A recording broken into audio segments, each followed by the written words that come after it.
Hello everyone, I am Tapan Hazra, student of IIT Guwahati. In this video, I am gonna solve some examples. We have already done dimensional analysis in the previous video. Let us see some examples. So, first example is the length.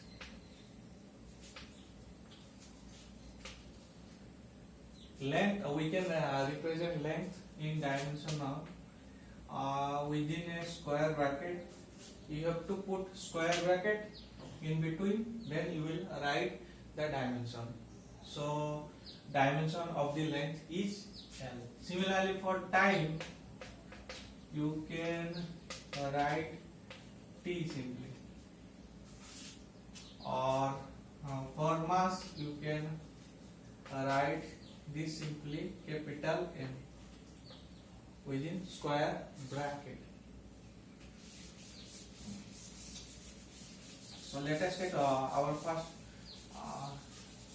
important example. So first example is the velocity. This is velocity. So you know well velocity. We will study in detail later. But you might have learned from your 10th that velocity or speed, and velocity and speed is defined by distance by time. Distance by time. Total distance traveled by total time. So this is called velocity, or speed also. But these are not same. We will study in detail that what is velocity and what is speed. But dimensionally they are same. So velocity, dimension of velocity or speed are same, and they are defined by distance by time. And distance, this has a dimension of length, and this is time. So you can write this as a capital L by capital T,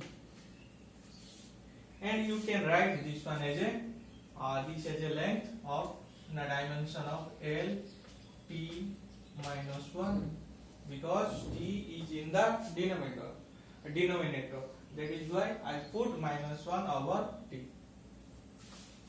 Let us see example for acceleration. What is acceleration? Acceleration is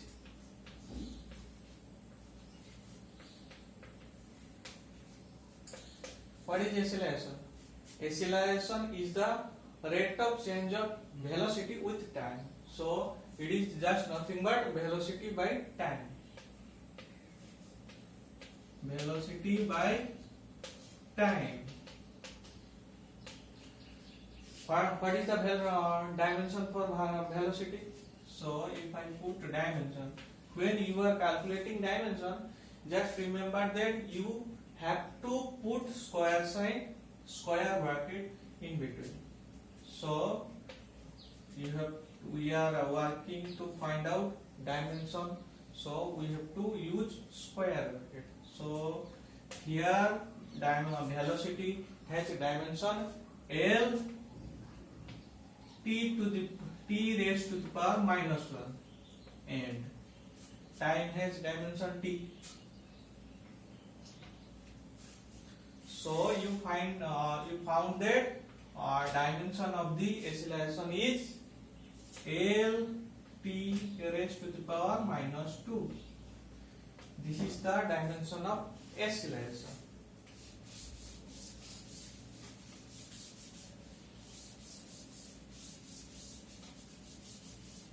Let us include momentum.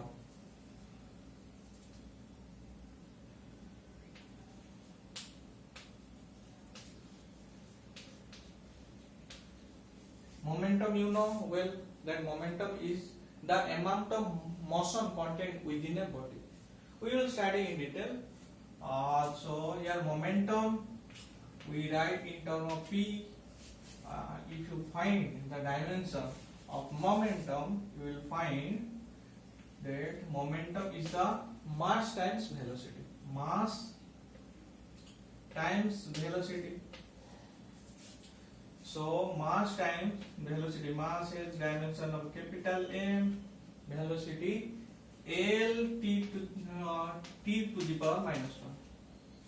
So we find that momentum has dimension M L t to the power minus 1.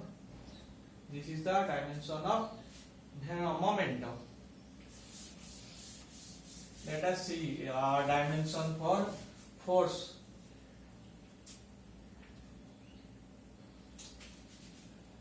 So you know force F is mass times acceleration. Mass times acceleration. So mass, you know, dimension has m, so you write m, and acceleration has L t raised to the power minus 2. I have already shown you earlier. So m L t raised to the power minus 2. So I find that force has dimension m L t raised to the power minus 2. M L t raised to the power minus 2. This is the dimension for force. Let us see dimension for power.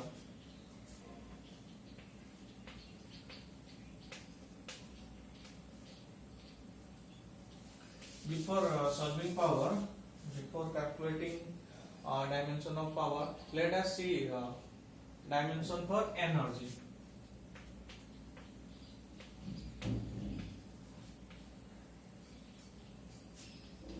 Energy, what is energy? Energy has dimension of force times displacement or distance. So if you want to find dimension of energy, you have to multiply distance with force. So force has dimension m L t raised to the power minus 2.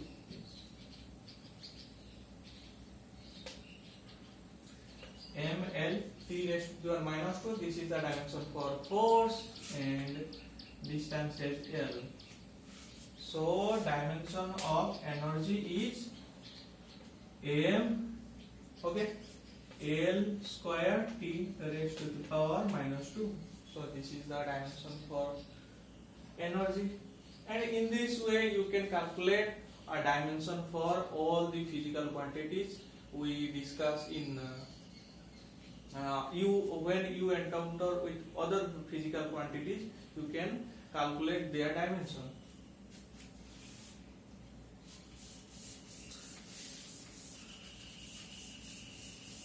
Let us see with another example, that is current.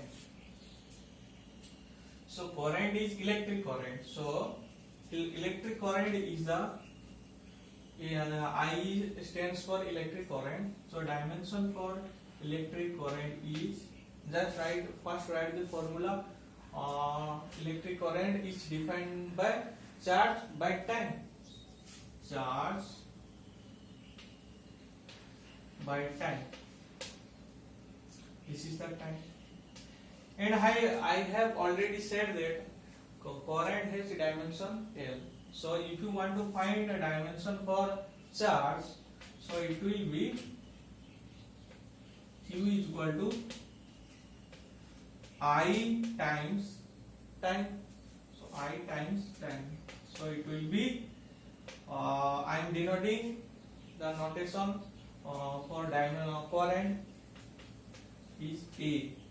This is time t, A_t. So this is the dimension for charge. So charge has dimension of A_t. T.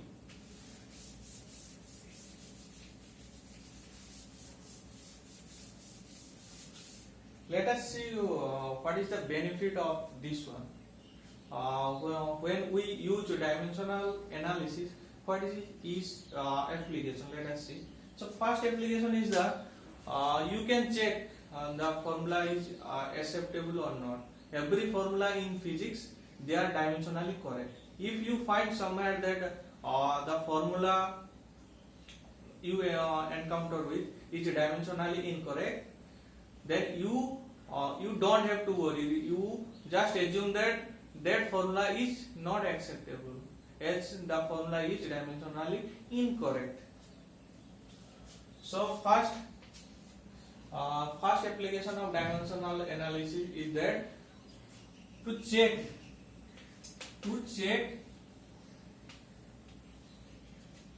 validity of the formula,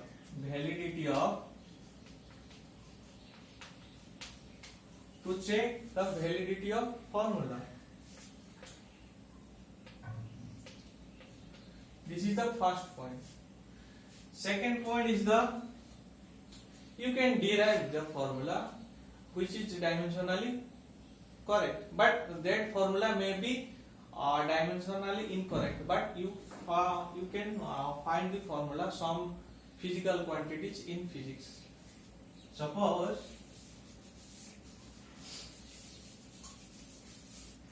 without going into the depth of physics, let us calculate the formula. For example, for simple pendulum, you perhaps know the simple pendulum. So simple pendulum is nothing but this is wall. This is a wall, and I have connected. You can consider this is as a roof, and I connected a wire to a bob. Here I connected to a bob, and this bob is oscillating. For example, this is wall,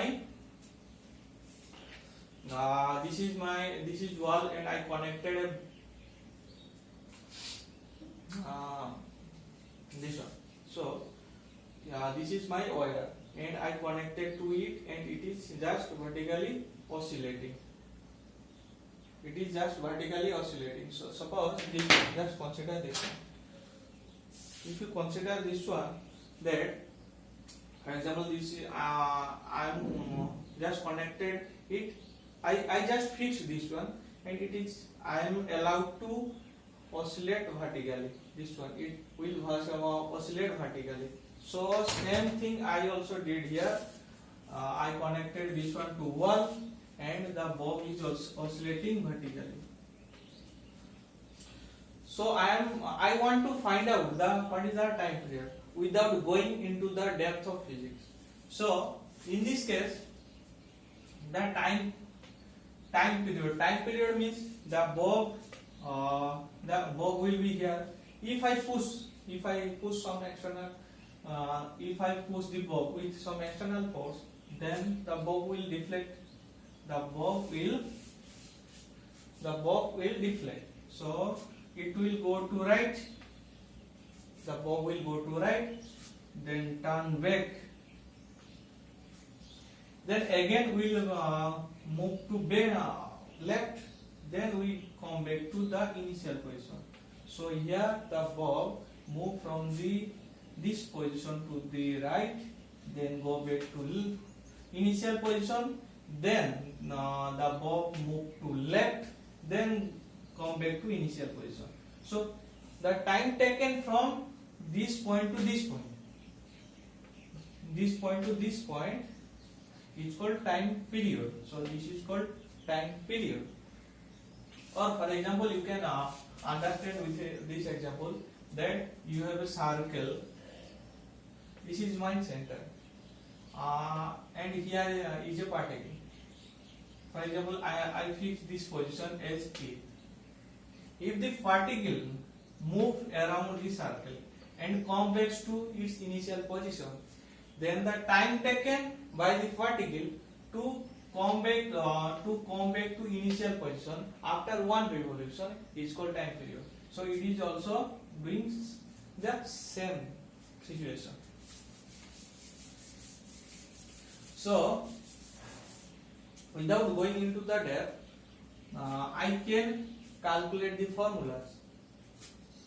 So here is my bob, and this is wire, and I consider that length of the wire is L. Length of the wire is L, and the mass of the bob is M, and the acceleration due to gravity. So gravity will pull towards down. So gravity works downward. So that is why I put acceleration due to gravity G. So if I do experiment, then I will find that time period proportional to length. Actually, see, if I extend the length of bob, then obviously its time period will also affect. So the time period here, I consider that time period proportional to length and proportional to value of G. Value of G means, if for example this bob I am oscillating, this experiment I do in earth, I find, for example, time period is 2.3 seconds. For example, I find that the time period for this bob in earth is 2.3 seconds. But when you do the same experiment, if you do the same experiment in moon, you will find that the acceleration due to gravity will be G by 6. So in moon, you will find the acceleration due to gravity is much lesser than acceleration due to earth. So at that situation, you will find that the time period will increase. It will be, for example, around 7 seconds. So you are seeing that time period has changed. So here I found that the time period also depends upon length. Time period depends upon acceleration. So two factors I came to know that time period depends upon length and time period depends upon acceleration due to gravity. So I can simply write that first one is the time period proportional to length and proportional to acceleration due to gravity. So in total I can write this as if I replace the proportionality constant, alpha is the proportionality constant Lg. So I just discussed earlier that the formula in physics, all the formula in physics, they have to be dimensionally correct. What does it mean? So the dimension on the left side is same as dimension on the right side. So how can I see? So just if I put some powers, for example this is B, and if I find these powers, I can get the dimensional formula. So let us see with an example. So here I find that time on the left reaches dimension of t, so this is okay. Like on the right side, I found that this is L has the power A and acceleration has power B. L has dimension L, length, and acceleration I have already shown you that acceleration has dimension L, t raised to the power minus 2. So this will be A and this will be B. So here I find that L has dimension A plus B and T has dimension minus 2B. So if I compare these powers with on the left side, I will find that this has power time period T, this time dimension has power A and 1. Okay, if I compare these powers on the left and right sides, so I will find that A plus B will be equal to 0. A plus B, because on the left side there is no dimension, or I can write on the left side that in term of L0 and L0T. So if you compare power, on the left side length has dimension 0, on the right side length has dimension A plus B. So I can directly write A plus B is equal to 0, and similarly comparing for time, this will be minus 2B is equal to 1, minus 2B is equal to 1, so I can find B is equal to minus half. B is equal to minus half, and from here I know that A plus B is equal to 0, so A minus half is 0, then A will be half. So A will be half. So I already find that time period T is equal to alpha L to the power A and acceleration A to the power B. So it will be alpha times A has value half,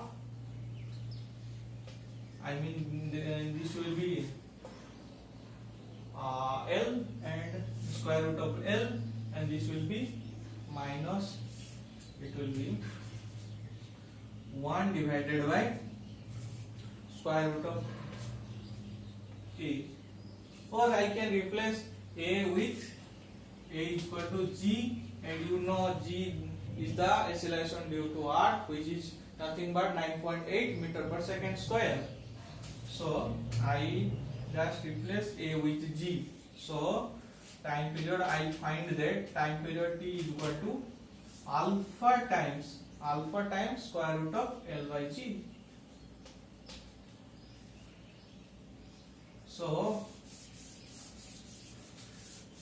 I find that time period of oscillation for pendulum. Time period of oscillation for pendulum is alpha times square root of L by G.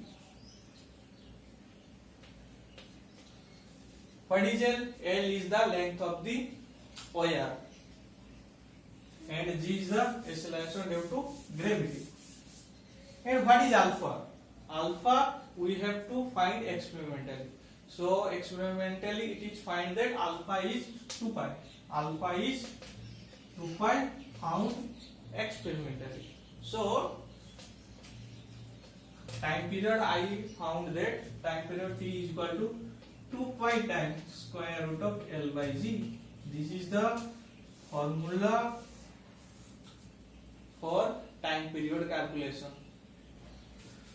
So this is the second benefit of dimensional analysis. But what is the wrong with dimensional analysis? Can we derive all the formula in physics using dimensional analysis? No. Why?